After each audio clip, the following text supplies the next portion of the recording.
Hey, welcome back to the channel and to episode 1 of our read-along book club of Christopher Buehlman's Those Across the River. Our first novel, in fact, of this read-along book club series.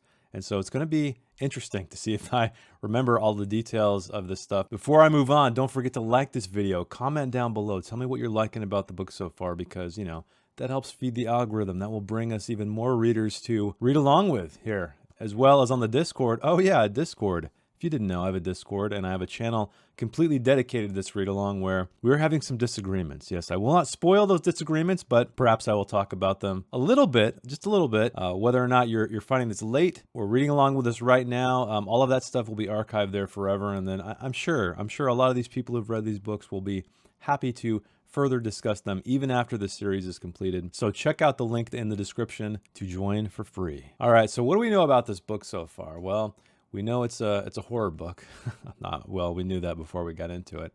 But we know our protagonist is a man named Orville Nichols. Yeah, not Orville Redenbacher, but I could picture Orville Redenbacher living in a setting like this. It's a rural setting. It's an old plantation house, and I think he's married. I mean, correct me if I'm wrong. Maybe it's just his girlfriend. I don't quite remember. See, I'm already fucking this up, but he's with a woman, his beloved, named Eudora as well, and they are just getting to this house. She's absolutely in love with it. I think she calls it a canary yellow house or the canary house or something like that. But we also know that Orville's aunt is a little bit weird, as demonstrated by the letter she wrote him. And we start to uncover his familial past of a man who owned this plantation and was in fact killed by the slaves he owned because he was fighting against people who wanted to take those slaves away to end slavery. And we're introduced to the town a little bit, but let's start on a page by page, a chapter by chapter analysis here.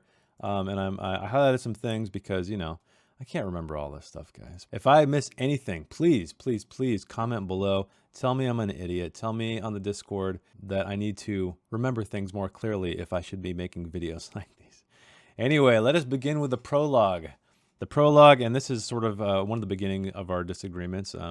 I feel this is an amazing prologue for what it's doing. Some others on the Discord don't feel quite the same way, but, to each his own, I guess. But let's talk about this first line because it says a lot of stuff here. It's a great hook. So he came out to see me in the cage because I belong to him. So we've already established that we're in first person here. Presumably this is Mr. Orville. I guess we don't know for sure, but it seems like this is flash forward for us, I guess. And it doesn't give too much away. It gives little hints away, which I highlighted here, but we know he's in a cage. We know he feels that he's being owned. And I think this is sort of the beginnings of the almost the little slavery angle, or at least a callback to it to a degree, but we'll see, because I think the word belong and someone being in a cage really is indicative of that fact. But they strike up a conversation. We don't know who he's speaking to. He says, "I'm not good enough for you to eat. I muttered into the rain, too tired to choose between thinking and speaking." And this was a little hint here, another beautiful little nugget where we see you or I wouldn't have heard it, but their ears were very good. The cover art kind of gives a little bit away. And I mean, in fact, I'm even wearing my American Werewolf in London Slaughtered Lamb t-shirt, but I'm sorry, there's no werewolves yet. There's no wolf men, there's no wolf creatures yet to speak of, but there's some other little things here, and I'll talk about it as we move along. And I just highlighted this next line because I loved it. It wasn't like speaking with a person. He was just a shadow against other shadows. We're dealing with a very ominous character, and I'm really anxious to find out who these people are. And like I said, we get hints of something is just kind of wrong with the people. Not necessarily evil. It feels like they know something that is going on that our protagonist doesn't, which is very common in horror films, especially ones where someone is moving from somewhere else to move into a home that is likely haunted or has a very terrible past. But here I am getting ahead of myself. That's chapter 1. So we may eat your heart. We say, okay, having my heart eaten sounded good and final. I wanted to lie down with the dead. I wanted to be numb and blind and without memory. But that's not what happened. I kept my memory, especially the parts I didn't want. And that's a great segue into the novel itself. I think it's a great, very short hook prologue. But let me know what you thought in the comments. Are you a hater like those on our Discord? I'm just kidding. I'm just kidding. So chapter 1, this is how it started. It always makes you wonder in books like these when you have a narrator recalling a story that has happened to him or her or it. Because this guy's in a cage. Who's he telling the story to? Is he jotting this down in a journal, or is this just an accepted, questionable attribute of novels? I'm not quite sure. But I didn't know what time period this novel took place in, and and we now know it's the 30s. Our buddy Orville, he has served in the war, presumably World War I. And I only highlighted this stuff because you can tell right now he's not using modern ways of speaking so much. It felt a little bit exaggerated, and once you get into it and you realize this isn't the past, it kind of makes sense. But Eudora immediately comes out of the gate. Is it ours, Frankie? Is it really all ours? That's what the paperwork says.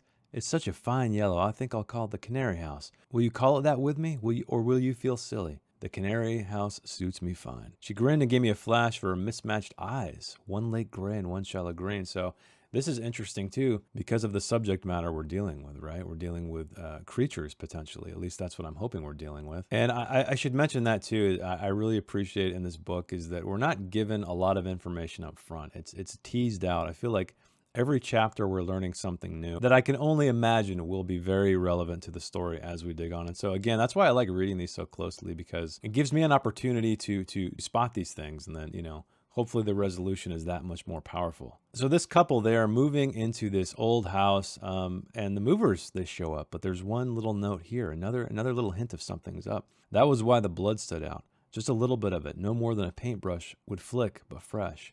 That's on the fender of the moving truck, and they say they hit a dog. So another hint. So pay attention to these little details. I'm not sure if you're reading as closely as I am, but that's what this video is for, right? To note these things and hopefully see them manifest into something toward the end. Orville is a writer, or he is an aspiring writer. We get this detail here as they're moving in.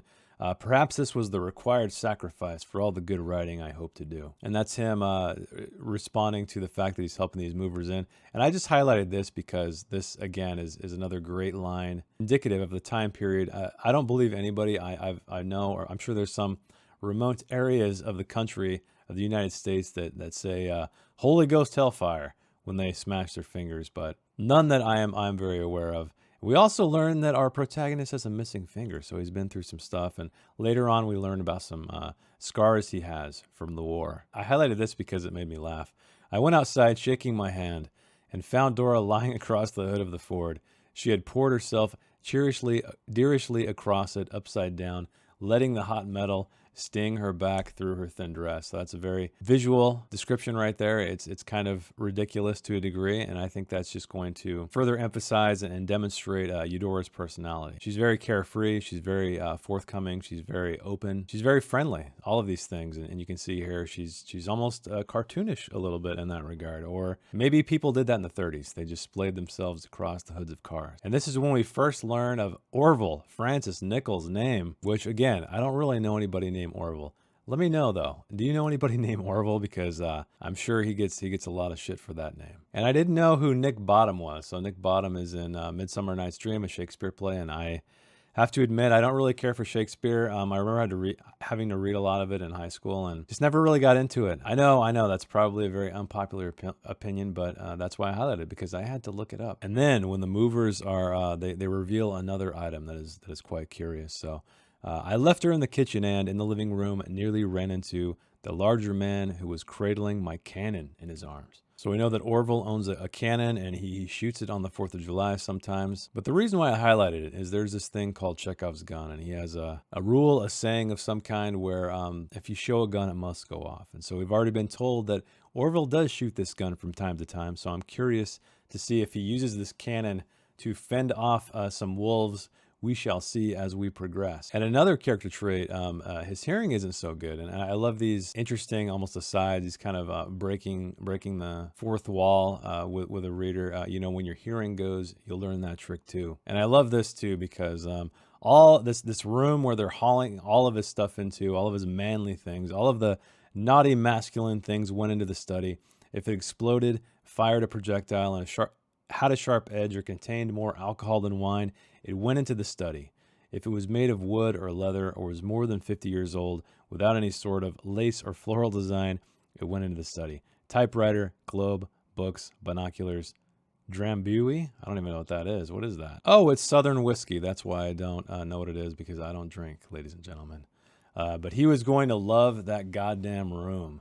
So this is an old school man cave. And another interesting hint here is he's bullying around the beef on his plate. He's not really interested in eating it. He prefers the beans, as he says right here. But we do learn that it is not so much about eating flesh. It's reminding him of all of the corned beef he had to eat when he was in France. Old Charlie, they called it. The same goddamn thing every day. And then whistles blowing and mud and mud and mud and mud. I think I did too many muds there. But anyway, it is evoking terrible memories for our friend. So we're slowly teasing out who this man is. We know that he's been in a war. He's scarred. He lost a finger. But he's trying to start anew with his lovely lady friend, Eudora. And we end the chapter with these two lovebirds making love. And halfway through it, she pushed me off her so she could open a window and let the trapped heat out of the room. But I took her where she knelt and dripped sweat on her back, and she panted out the window like a greyhound bitch, as the French say. More mentions of wolves or dogs here. And in chapter 2, what happens in chapter 2? Well, our protagonist, he goes on a walk. He goes to this little corner store that is closed. We get more revelation of his character. He's kind of a funny, sarcastic guy. Even I feel like Eudora is the same way. They're very similar in their character, and maybe that's why they get along. A barn owl sat on a branch pretty high up and turned its head to watch me. It noiselessly flew off into the deeper woods.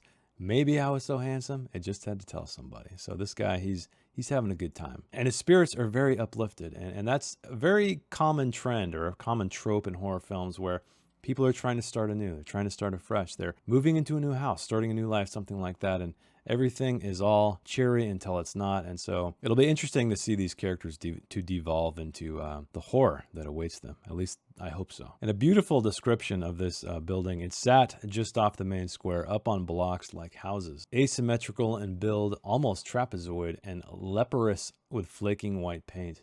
A single kerosene lamp, wild with moss, backlit a sign that the failing light outside still allowed me to read, closed. Please call again. So he goes inside, he finds these fellows, a man named Paul, that's the only name we learn of here. But there's some guys playing checkers, there's a lot of descriptions about the animal heads on the walls and actually the items this store carries. We also learn, though, it's a dry county. When one of the old boys says, been a dry county ever since that tent revival come in 1912, before the Prohibition. And he does a pretty good job. There's a lot of debate, maybe not too much debate, but when you're doing accents, dialects, people who don't speak right, you want to be careful of that. And I think he does it greatly here where he spells prohibition phonetically, right? A lot of times you see tons of apostrophes for omitted letters and stuff, and that just kind of makes it more difficult to read. So that's one thing I like about the way he approaches the accents in this book. And this is where we learn this is a very religious community, at least to some degree. And there's some odd things that happen a little bit later, I believe in chapter 5. But I can't say this was unexpected, right? It feels like we're in the backwoods. We're in very religious territory. And around here, we don't turn no water into wine, just corn into shine. I like that. I like that line. And this is when we learn about Orville's dad, who was a drunk. He was a sleepy drunk. He said he didn't hit much, but we do detail the abuse that went on in his family, particularly with his brother. And this is all right before he goes overseas off to war. And this is where we learn of their past, of Eudora and Orville's past and how they met. She almost called him Stephen, and Stephen was her ex-husband, a tenured professor and world-class stuffed shirt, Stephen Chambers. And this is a great exchange of how they met. I think it's not in too much detail, and that's why I highlighted this passage here, because it is a line-by-line explanation of exactly what happens and exactly what problems they have as a couple and what they face. So we were in love before the salads came. That had been 4 years ago. The affair had lasted 2. Her first husband's name was finally dying, as was mine, I suppose. Why? Because Dora was barren. And so that's a beautiful way to kind of ask a question to lead into a conclusion there. So not only did they meet under scandalous circumstances, but she can't have children. And so he calls out the fact that his name may be dying too. He doesn't seem too bothered by it, but it's kind of interesting because this entire book so far seems to be very based on legacy, on his past, on his family, who they were, what they did. And so it's kind of interesting to think about maybe he is the last one of his kind. Maybe he's the last one of this line. We get a little more subtext here when Dora, she's reading Madame Bovary by the light of 3 candles burning on the nightstand. And he tells her, oh, it's better in French. And she says, I'm sure it is for those of us who speak French. although some people find the content objectionable, not the sort of thing that promotes marital fidelity. We'll have to take our chances, she said. So I love this little back and forth banter. It's very self-aware. They know what they're doing. And I like seeing their relationship like that. They're very playful with each other. They poke at each other. They're both very sarcastic. And so it'll be interesting to see when stuff goes down, how those personalities diverge or converge. I guess we'll have to see. And this is when we learn about the scars on our protagonist's body. I like it that you let me touch your back now. So that line just indicates that he's very sensitive about this stuff. But now he's opened up. He is letting her in, and I felt her fingers lightly trace the scars. And then again, we bring back his fingers. She kisses the nub where the pinky should have been. I wish I could make it all better, she said. And what I like about the scene too is it turns well, right? They're having this nice, relaxing conversation. He's opening up. He's letting her touch his wounds, his scars. When he asks her, "Are you happy? I know we're getting on well. We always get on well, but are you content?" And so this is just his self-conscious nature of wondering if he's good enough, because the circumstances they met, you could argue that it was just sort of a lustful thing. It really didn't really have any depth to it whatsoever. And so he's carrying that with him, I think. And probably because he can't work either. He's been shunned by the entirety of the academia because of he screwed around with a professor's wife. And this is when we learn of his great-grandfather, the one who owned the plantation near here, Lucien Savillard. And this is when we also learn more about him. And I'm not sure a man who killed his own slaves for sport deserves that kind of resurrection. So he's got a dark past. His family has a dark past. And I can only imagine those demons are going to resurface in this tale. Think about it. A Confederate military man who refuses to free his slaves and fights off a Union detachment only to die at the hands of a blacksmith and half-starved field hands. I think the title would really make people want to read. The Last Plantation. So our protagonist is trying to write a book. This is very common in a lot of Stephen King novels, particularly The Shining, which I love the film so much more than the book. I actually don't really care for the book, which is kind of funny. But it's a family starting anew in the Overlook Hotel, and he is there determined to write a novel. Seems like we are witnessing an homage here, an homage to The Shining, but it is, like I said, it's a pretty common trope, so who knows. And the last part of chapter 2 is very creative. It's very interesting. It's when he's reliving his confrontation with Eudora's ex-husband and the fight there. It's black and white, it's jerky, it's a silent picture, and so we get to witness this in this very stylized way, and I really like that. Rather than giving us all of the information, as you'd expect in narrative fashion, in a flashback, even in dialogue, we're given the information in this cool way of a black and white silent film. And we end the chapter with Eudora, tabula rasa. She opened her eyes, meaning a blank slate. So they are hoping to start afresh, to start anew, and live happily ever after. But we're in a horror novel, guys. We know that's not going to happen. And chapter 3 introduces us to a nightmare. Again, Orville is plagued by his time in France, where he's trying to wrestle a gas mask free of somebody else. And I'm really curious to see how his past in the war is going to introduce itself in the narrative, or if it's going to just be trauma to help us understand this character more. But I kind of feel like it's going to have some relevance in the story, because he brought it up quite a few times within the few chapters here. So the rest of the scene involves Dora and Orville having breakfast together. But again, we start to slowly reveal the horror that is lying beneath the surface here when they're talking about his brother. And she says, "He didn't want us to come here, Frankie. The bacon is really good." "Did he? Is there pepper?" "On the counter." I fetched the pepper. "Did he?" "No," I said. And he wasn't the only one. And I love that exchange, because he's distancing himself from the question, from her, and he does not want to face the answer, but he eventually says he does. And this next part is extremely cool. This is when Dorothy McComb, this older sister of your mother, Catherine, writes him this note.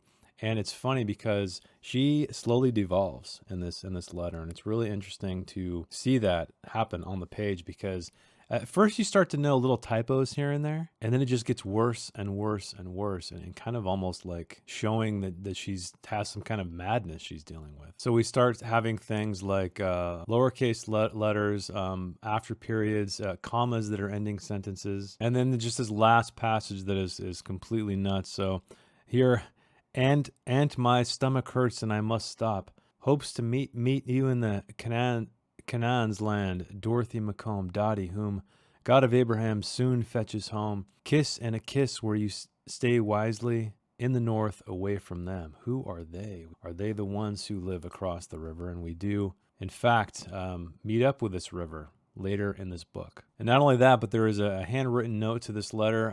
Dear Mr. Nichols, it's from the lawyer. Please remember that at the conclusion of her days, your aunt, who insisted that I should send her letter without the benefit of her vision, was heavily dependent on opiates. But the question is he trying to cover up the fact that she's writing this? Or is that in fact the truth? We don't know yet. I'm sure we'll find out as we get further into this story, and as well as this strange family history starts to unravel. And this next part, this highlight, is where we learn that after months of polite rejections from universities who already had a full history department, or claimed to, Dora's husband had pull at campuses from here to the Philippines. So Orville has no choice. He must sit here and write this book while his girlfriend, his wife, man, I really need to know what she is. I will figure that out for next time. She teaches to make ends meet, and plus they inherited this house, so that'll help quite a bit. And the chapter concludes with him acknowledging this fact, that this way she would have a job, we would have a home, and I would have a project that just might unlock a prosperous future for us both.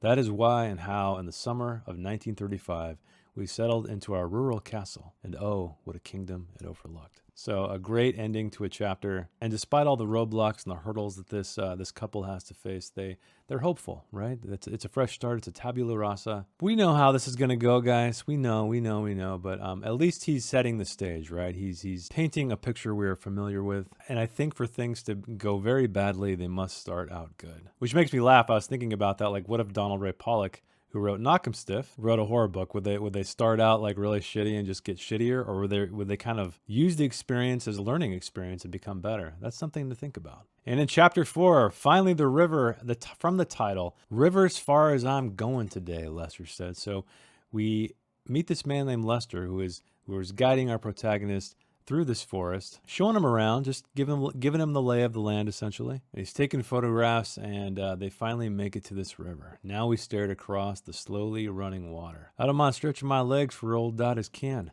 She was my teacher before I stopped going. Other kids thought she was funny in the head, but I figure she was just lonesome.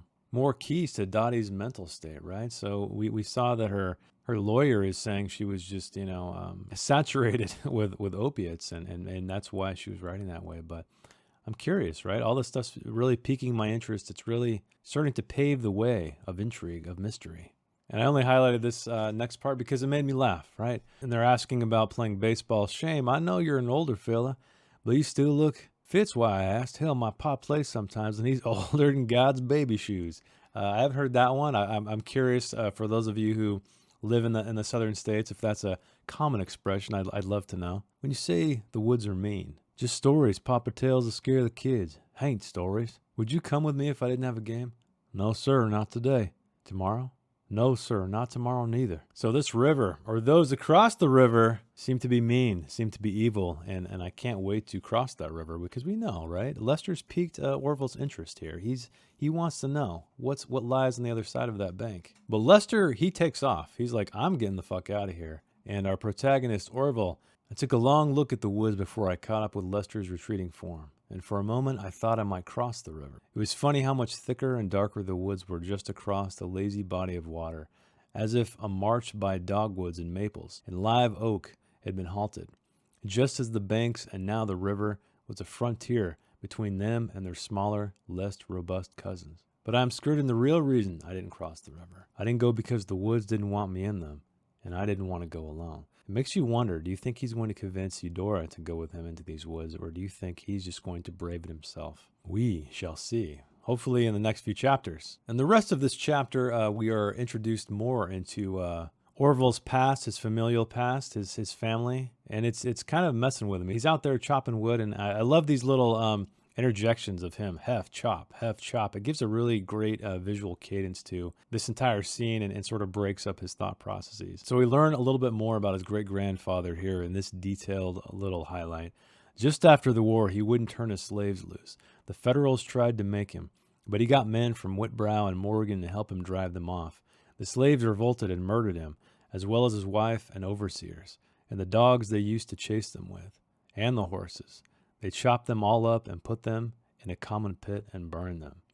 I hope we get to see that pit. I hope the narrative takes us there, because that could be pretty interesting. That's a little bit of a poltergeist kind of vibe to it, where, the Indian burial ground trope, that old thing. And we end this chapter when Dora is calling him in to eat dinner, and we get this moment where he's kind of separated, right, from his wife, from his safe home, or what he deems as a safe home in this wilderness, when he takes a look at it. It's beautiful, it's haunting, but it's somewhat troubling. There's something still bothering him, and I think it's going to be more than him just recalling his family. The light was peach-colored through the trees toward the west. The crickets were singing hard.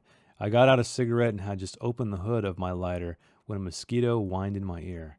I put the cigarette away and went inside. I wasn't used to them yet. All right, in Chapter 5, the final chapter of this episode of the Read-Along Book Club, Dora gets invited to a social. Oh man, doesn't that sound fabulous? Welcome to Whitbrow. I hope you will attend the social tonight so you can meet your neighbors who want to meet you. Signed, your neighbor, Ursula Noble. We know Ursula is a young woman of, I believe, about 14 years old. And Orville agrees to accompany her into town. It's hot. They sit on some benches. He remarks that they need a shade tree out here. And they go to Harvey's Drug Emporium, which sat at the southeast corner of the square next to the decrepit town hall. He goes in there. There's two gentlemen having a chat. And of course, Harvey's there, right, as indicated by the sign above the door. But we meet another fellow that we've met already before. So the man at the counter, who I now noticed was missing his closer arm, nodded hard once and went back to spooning ice cream into his mouth. I remembered him now, standing over the checker game, and that was back in the store when Orville went to go first gather some groceries, some supplies for the house. And there's a religious gathering in the town square, and we meet Ursula, who prefers to be called Ursie, because Ursula is a bear. I mean, she's not literally a bear. She's saying Ursula sounds like a bear, and then they say it is a bear. And we meet Pastor Linden, who's up there with amazing posture that is noted here, because he says the devil knows you ain't got the spirit if he sees you hang-dogging around. They bring these pigs in, right? And they're all covered in flowers and things. And this is what's interesting here. This reminds me of The Wicker Man a little bit, or more recently, Midsummer, when he says, "It's worth it," I said. "You don't get a show like this every day. Pigs and flowers. Oh, they're Jesus Christing it up all right. But this looks more like some pagan-rooted festival from the south of France." And like the man said, this might be the end of it. And here we see a little bit of a link, right? We know he's been in France because of the war, and he recognizes this as a pagan kind of thing, or he feels as if it's a pagan thing. And then they send these pigs off into the forest finally. But hey, this is editing Jason from the future, and I forgot to mention this fact about the pigs, where little pig, let me in. Could they be sacrificing these pigs to the wolves, to these beast-like creatures across the river? I think you know the answer to that. Here was very interesting because there's a little girl who is deemed slow by our narrator named Sadie. And Ursie Noble, shining with sweat, discreetly fanned the top of her dress and then took her sister up in her arms, heading for home. "See you tonight at the social." But Sadie looked back over his shoulder at us for a long while. Ooh, what does that mean? Well, maybe we'll find out in Chapter 6. But some of you, someone anyway on the Discord has read a little bit ahead, so I hear that Chapter 7 has an interesting scene, so I'm very curious to get into that. Overall, I'm really liking the book. I think it's had a great prologue. It's easing us in. It's just completely filled with beautiful character moments, little hints. So I encourage you to read carefully, read closely, and you might be rewarded once we get to the end, because I think we're dealing with a writer here who is not writing just on the surface. He's writing things that are deeper, that are going to matter, that are going to have meaning once we finally see what this entire novel is all about. So what are we going to read next week, everybody? Well, let's keep with the cadence. Let's try chapters 6 to 10. And again, like I said, let me know what you're thinking about the book so far. Are there any standout points? Did I miss anything that you would like to discuss further in detail? And don't forget to like the video so other people can find it, so we can have even more people joining us on this read along. All right, don't forget chapters 6 to 10 for next week. And until then, have a good one. Thanks for hanging out. Thanks for reading along with me, and I will see you then.